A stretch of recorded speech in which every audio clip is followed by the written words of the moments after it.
Hola a todos y bienvenidos una vez más a Cannabis en Paraguay. Hoy episodio número 83, donde vamos a estar hablando de un tema interesantísimo que si ya vieron el título ya sabrán de qué se trata y si no, les voy a contar en los próximos minutos. Pero antes, como siempre, les invito a, si están escuchando este podcast, son oyentes del podcast, obviamente, así que les invito a formar parte de la comunidad. Estamos preparando un regalito para ustedes, solo tienen que completar el formulario que está acá abajo en la descripción de este programa. Y al completar, al momento de enviar ese formulario, que obviamente es completamente gratuito, completamente anónimo también si quieren, se les pide un nombre, pero si quieren dar un nombre artístico está bien también. Se va a llegar a sus correos, al correo que nos facilitan, un regalo que les preparamos con muchísimo cariño y con muchísimo amor, ¿verdad? Y se vienen más regalos también, así que para toda la comunidad que se está formando, que cada vez, cada día, cada semana somos más, les dejo acá el formulario para que lo completen. Ahora sí, vamos a hablar de cannabinoides. Sí, ¿por qué? ¿Por qué cannabinoides? Porque cuando pensamos en cannabinoides automáticamente pensamos en la planta de cannabis, ¿verdad? Marihuana, cannabis, cáñamo, THC, CBD, todo eso lo asociamos exclusivamente con cannabis sativa. Pero ¿y si les dijera que los cannabinoides también existen en otras plantas? Y no solamente en plantas, también en hongos. Y incluso en pequeñas plantas primitivas llamadas hepáticas. Hoy vamos a explorar un artículo científico publicado en el año 2020 que causó cierto revuelo, pero no tuvo tanto impacto como pensé que tendría. Se publicó en una de las revistas más prestigiosas de ciencias vegetales, que se llama Trends in Plant Science, y se titula, en castellano, Fitocannabinoides, Orígenes y Biosíntesis. Y está escrito por investigadores, digo bien, de la Universidad de Copenhague. Y les adelanto, lo que descubrieron, yo creo o creo también que va a cambiar completamente la forma, no solamente de entender qué son los cannabinoides, digo bien, sino también de dónde vienen y cómo podrían revolucionar la medicina del futuro. Así que vamos a dividir esto en bloques. El primero, hay que entender qué son los cannabinoides, ¿verdad? ¿Qué es exactamente un cannabinoide o un fitocannabinoide? Técnicamente, un fitocannabinoide es un compuesto químico, obviamente, con una estructura específica. ¿Cuál es esa estructura? Tiene un núcleo de lo que se conoce como resorcinol decorado, digamos, con una cadena lateral. Y esa cadena que está decorando este núcleo puede tener diferentes cantidades de carbono. Si tiene un carbono, se llama orcinoide. Si tiene tres carbonos, se llama varinoide. Varinoide, no vaginoide. Esa es otra cosa. Varinoide con R. Y si tiene cinco carbonos, que es la más común, es un olivetoide. El cannabis produce principalmente olivetoides, como el THC, el CBD, que tiene esa cadena de cinco carbonos más un grupo que se conoce como prenilo, que tiene 10 carbonos. Ahora, lo interesante es esto. Durante décadas se creyó que los cannabinoides eran exclusivos del cannabis, por eso se llaman cannabinoides. Era como si la planta tuviera un superpoder químico único en la naturaleza y solamente cannabis podía producir, pero resulta que no. Los investigadores descubrieron cannabinoides en especies de rododendrón, esas plantas con flores hermosas que probablemente tienen en su jardín, también en hepáticas, como ya les dije al comienzo, del género rádula, que son plantas primitivas que parecen musgos. También encontraron en leguminosas como el regaliz y en hongos del género Albatrellus. O sea, la capacidad de producir cannabinoides apareció múltiples veces en la evolución. No es algo único de cannabis. ¿Por qué es importante esto? Porque cada una de estas plantas y hongos produce cannabinoides ligeramente diferentes con propiedades distintas. Y eso abre un mundo de posibilidades, por ejemplo, terapéuticas, que todavía no exploramos del todo. Ahora, como segundo bloque o como segunda parte, hablemos de los cannabinoides del cannabis, ¿verdad? Volvamos al cannabis, que es lo que nos interesa o lo que le da motivo o razón a este podcast también, ¿verdad? El artículo confirma algo que ya sabíamos. Cannabis sativa es la fuente más estudiada y más producida o productiva, digamos, de fitocannabinoides. Hasta ahora se han identificado más de 113 cannabinoides diferentes en esta planta. Obviamente los más conocidos son el delta 9 tetrahidrocannabinol, THC, el psicoactivo, el cannabidiol, CBD, no psicoactivo, que tiene más, digamos, fama medicinal que el THC, el cannabigerol o CBG, que es el precursor de todos los cannabinoides, el CBC o cannabicromeno, digo bien, que es un antiinflamatorio, también tiene fama de usos medicinales específicamente en la parte antiinflamatoria, pero hay muchos más que casi no se estudian porque están en cantidades muy pequeñas en la planta. Nosotros tenemos episodios del tetrahidrocannabinol, cannabidiol, así que, y de otros metabolitos en este podcast, así que pueden ir a escucharlos sin ningún problema. Ahora, ¿dónde se producen estos cannabinoides? Y acá viene algo fascinante. Como la mayoría quizás sabe o quizás no, estos cannabinoides se producen en los tricomas glandulares de la planta. Los tricomas son esas estructuras microscópicas que parecen pelitos, con una cabeza en forma de globo. Está por toda la planta de cannabis, pero especialmente o mayoritariamente está en las flores hembra. Y dentro de esos tricomas hay una especie de fábrica química ultra especializada.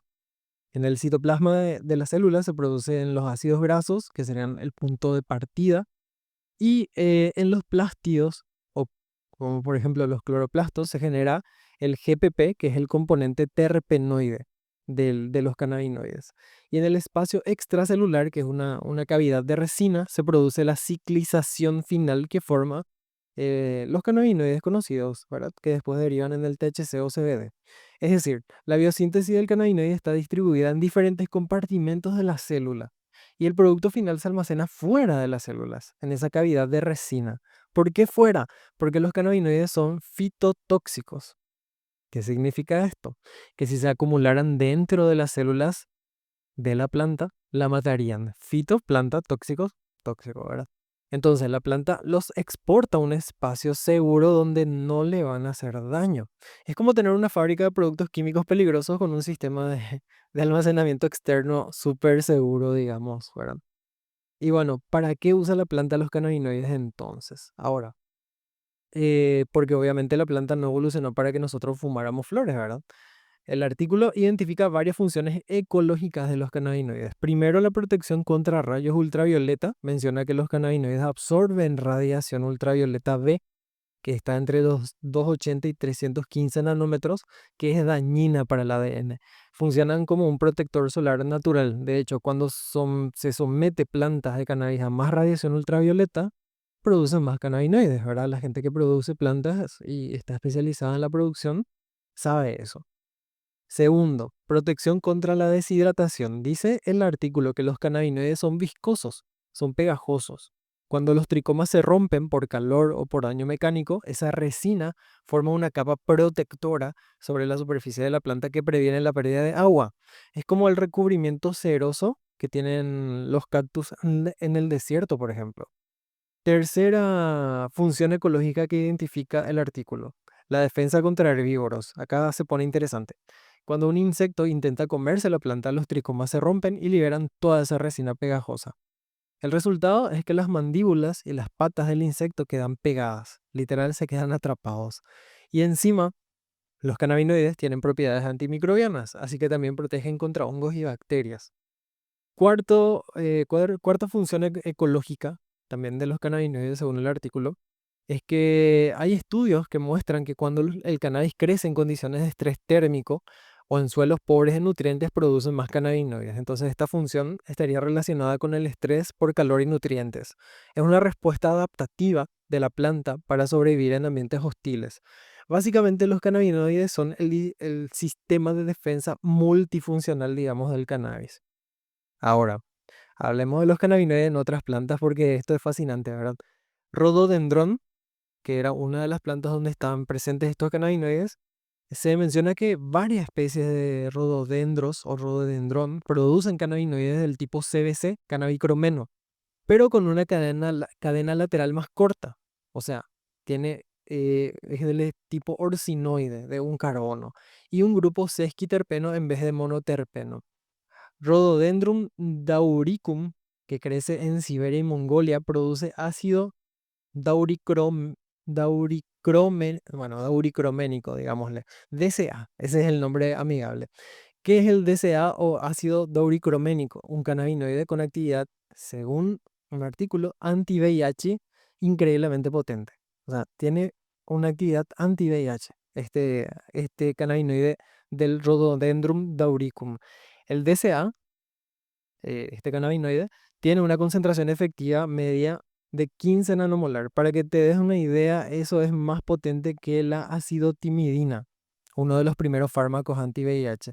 Y lo más loco, tiene un índice terapéutico de 3710. ¿Qué significa eso?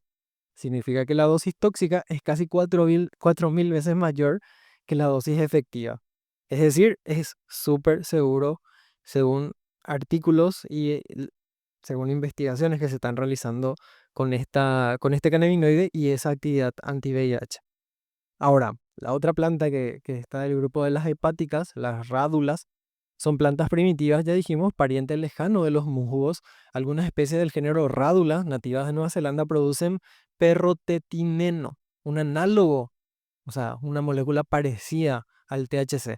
¿Cuál es la diferencia? Tiene una cadena lateral aromática en vez de pentílica.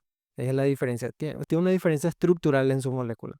Y acá viene lo raro. Tiene una configuración, según química, digamos, cis en vez de trans. Es como la imagen especular del THC del cannabis. Es como su imagen en el espejo. Está al revés, digamos.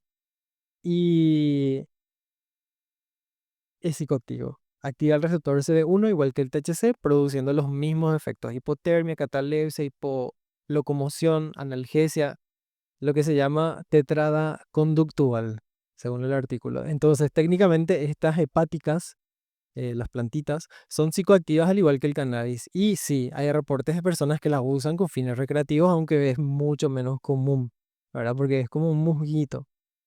No quiero dar ideas, pero se podría cultivar esas hepáticas en vez de cannabis también, ¿verdad? En fin, sigamos. Hay un punto interesante que toca el artículo que tiene que ver con digamos, una parte futurista. Esta es la parte futurista del artículo. Habla de la biología sintética. ¿Qué significa esto? Que los científicos ya lograron producir cannabinoides en levaduras, específicamente Saccharomyces cerevisiae, que es la misma levadura que se usa para hacer cerveza y pan.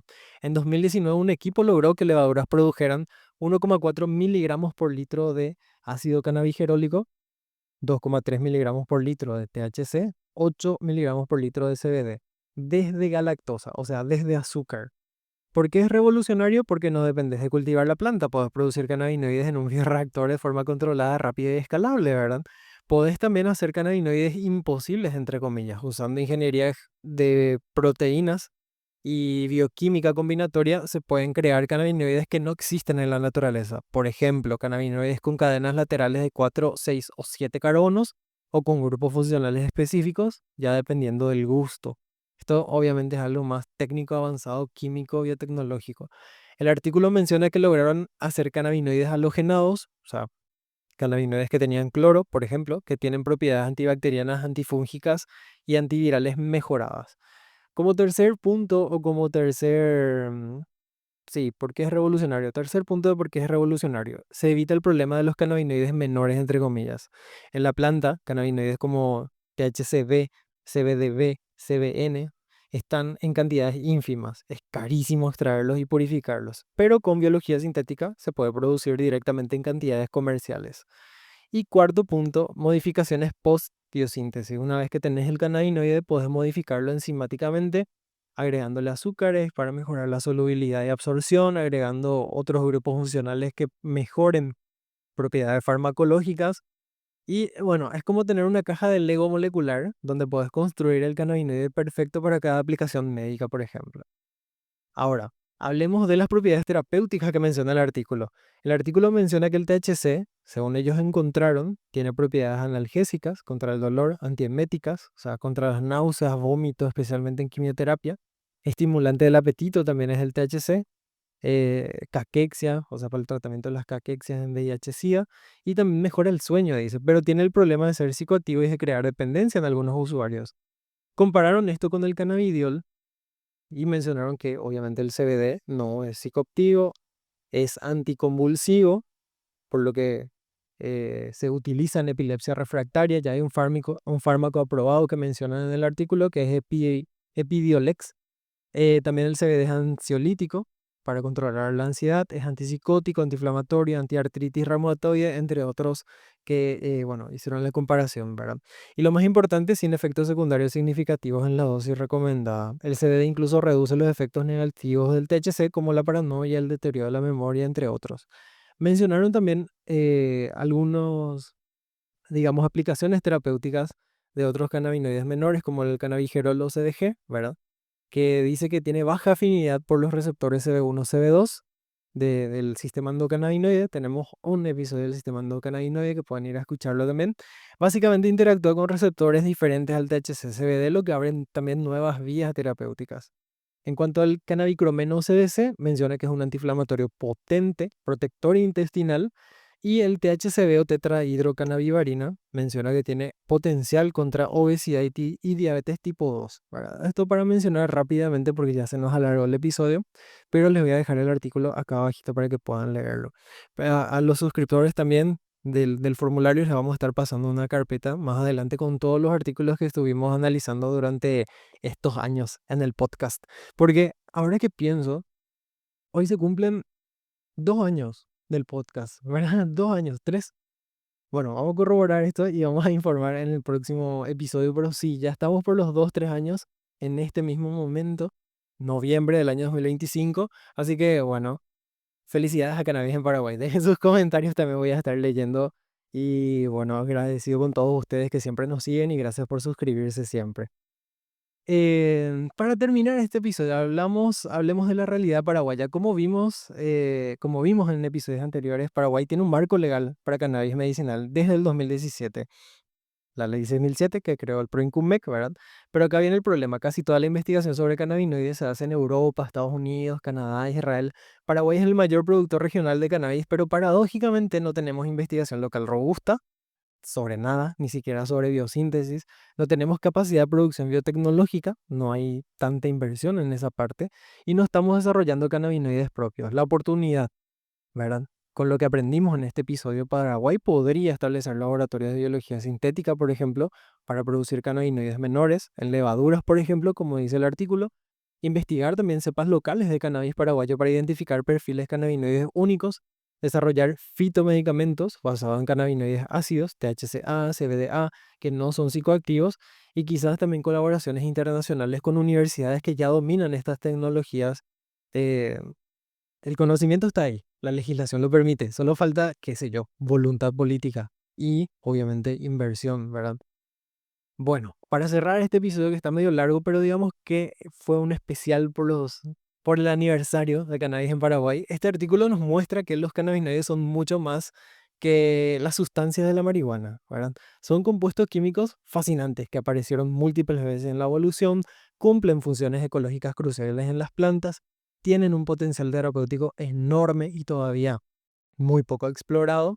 Puede ser producido mediante biotecnología avanzada, pueden ser modificados para crear nuevas con propiedades mejoradas y lo más importante, la ciencia ya nos dio las herramientas. Sabemos cómo se biosintetizan, sabemos qué enzimas participan, sabemos cómo modificarlos y sabemos que son seguros y efectivos. Lo que falta es investigación clínica seria, políticas públicas basadas en evidencia, siempre lo decimos, y destigmatización social. En Paraguay, con nuestra historia y nuestra posición geográfica, creo que tenemos una oportunidad única de ser líderes regionales en investigación y producción de cannabinoides medicinales, pero para eso necesitamos, como siempre, diálogo, educación y sobre todo decisión política. Bueno, hasta acá el episodio de hoy. Ahora sí, ya. Si te gustó este contenido, si te pareció valioso, te pido tres cosas. Compartí y unite a la comunidad. Acá está el formulario. Lo dejamos el enlace en las notas del programa. Y si quieres apoyar el proyecto que siga creciendo, vamos a estar preparando sorpresas para el año que viene. Ya para el siguiente aniversario vamos a tener cositas interesantes, muchas cosas nuevas. Y bueno, chau chau entonces, ¿verdad? Sí, gracias por las 5 estrellas, por compartir, por suscribirse y por unirse a la comunidad. Nos encontramos en un próximo episodio. Será hasta entonces. Chau chau.